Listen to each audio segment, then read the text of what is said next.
Welcome to this explainer on the historic 2026 energy crisis.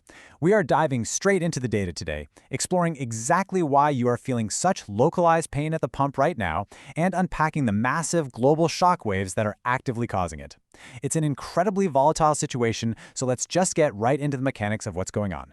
We have to start with this stark reality: $4.39. That is the national average for a gallon of gas as of May 1st, which is the highest we've seen since the summer of 2022. And look, that's just the average. If you're tuning in from somewhere like California, you're looking at a staggering $6.06. This is that immediate, visceral gut punch that's driving all the headlines, and honestly fundamentally changing how we are all spending our money. Here's how we're going to trace the ripple effects of this crisis today. First, the shock at the pump. Second, choking the Strait of Hormuz. Third, the White House toolkit. Fourth, the economic and global ripples. Fifth, the political firestorm. And finally, number 6, the deadlock and the future. Okay, Section 1, the shock at the pump, unprecedented surges. When you compare the pre-war baseline from February 2026 to where we sat on May 1st, the surges are just dramatic. Regular gas is up over 47%. But honestly, the really crucial data points here are the commercial fuels. We're talking about a 46% jump in diesel and an absolutely massive 80.8% spike in global spot jet fuel. I mean, when the fuels that literally power our shipping trucks and commercial airlines spike that violently, you better believe it hits the entire economy hard. Let's move to Section 2, choking the Strait of Hormuz, the epicenter. The escalation here was incredibly fast. On February 28, the conflict escalated and the blockade of the strait officially began. And that single event triggered what the International Energy Agency is calling the largest supply disruption in the entire history of the global oil market. Even with a really shaky ceasefire that started in early April, the damage was completely done. That led right into those peak gas prices on May 1st and caused massive geopolitical fractures, like the UAE actually exiting OPEC Plus just one day later. Now, to really understand this, we have to look at the mechanics of this specific crisis. It is a classic supply shock. Normally, fuel prices swing around because consumer demand changes or maybe speculators just get nervous. Not this time. This is the literal physical removal of 10 to 16 million barrels of oil a day from global circulation. The product simply cannot get to the market. And the sheer scale of this blockade is hard to overstate. The Strait of Hormuz normally handles somewhere between 20 and 35% of all seaborne crude. But more importantly, the vast majority of the world's spare capacity, that's the extra oil countries like Saudi Arabia keep in reserve for emergencies like this, is physically trapped right behind the blockade. Yes, there are bypass pipelines in Saudi Arabia and the UAE, but they can only handle about 40% of the normal volume. So our traditional global safety nets, they are physically useless right now. Which brings us to Section 3, the White House toolkit, policy levers and limitations. Obviously, the administration has deployed a multifaceted strategy to try and fix this. They authorized a historic 172 million barrel exchange from the Strategic Petroleum Reserve. They've issued temporary waivers for the 100-year-old Jones Act, allowing foreign ships to move fuel between U.S. ports. They even lifted environmental smog rules for E15 summer ethanol and finally approved the Bridger pipeline expansion. But here's the reality check. The U.S. consumes 20 million barrels of oil every single day. So while these policy tweaks provide a little relief on the margins, they're basically a drop in the bucket compared to the systemic global shortage we're facing. And there's a deeper structural constraint making these federal levers kind of ineffective: the U.S. refining squeeze. It doesn't matter how much crude oil we have if we can't actually refine it into gasoline, right? We're seeing a severe decline in capacity on the West Coast, especially with major assets like the Phillips 66 facility in LA closing down. The whole system is running at near maximum utilization. So any little maintenance issue or outage leads directly to massive price spikes, completely nullifying those federal interventions.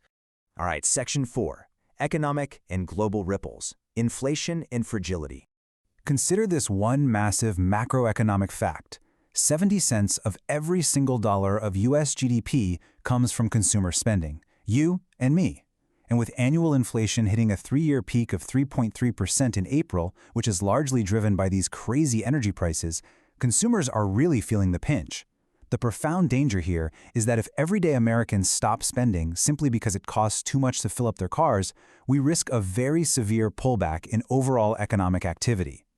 And you can actually track this fascinating, though pretty concerning, domino effect across the whole economy. Step 1, diesel hits $5.50 a gallon. Step 2, major shippers have to protect their margins, so they add surcharges. The USPS added 8%, Amazon added 3.5%. Step 3, commercial aviation takes a huge hit. Those jet fuel spikes were essentially the final nail in the coffin for carriers like Spirit Airlines, which had to cease operations entirely in May. And finally, step 4, agriculture. The Strait of Hormuz handles 30% of global urea fertilizer. Because of the blockade, urea prices just jumped 60%. Experts are already warning that this is going to lead to some serious grocery inflation over the coming months.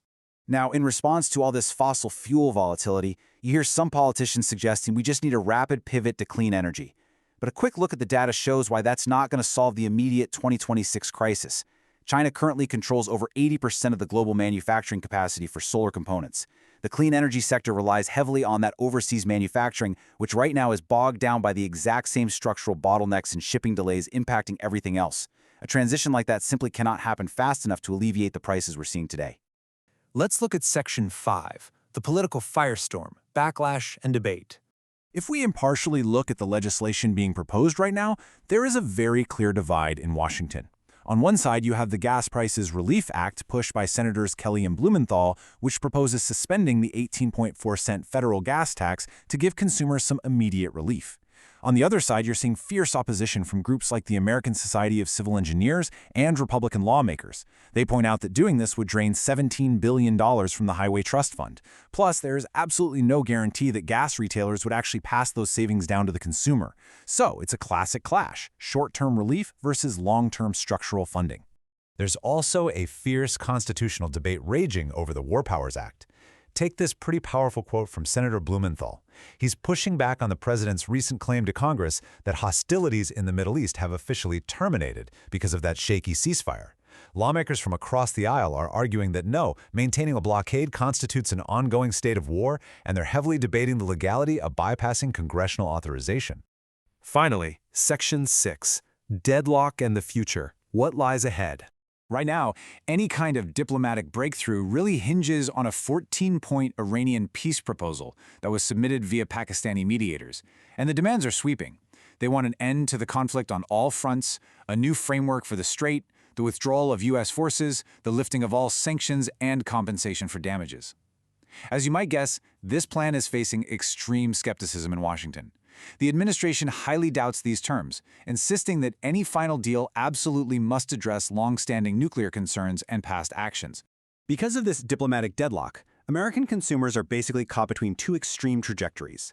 Best case scenario, a breakthrough is reached, the strait opens, stranded tankers flood the market, and gas prices tumble back down toward $3 a gallon.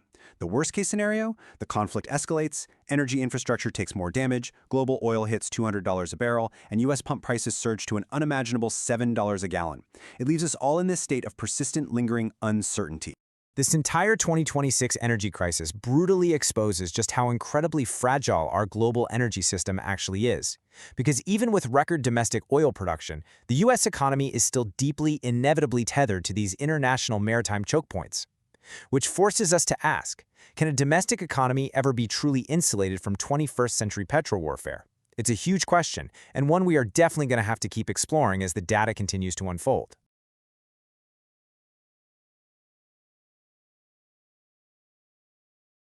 An investment in knowledge pays the best interest, so why not invest in this channel? Click like and subscribe for more.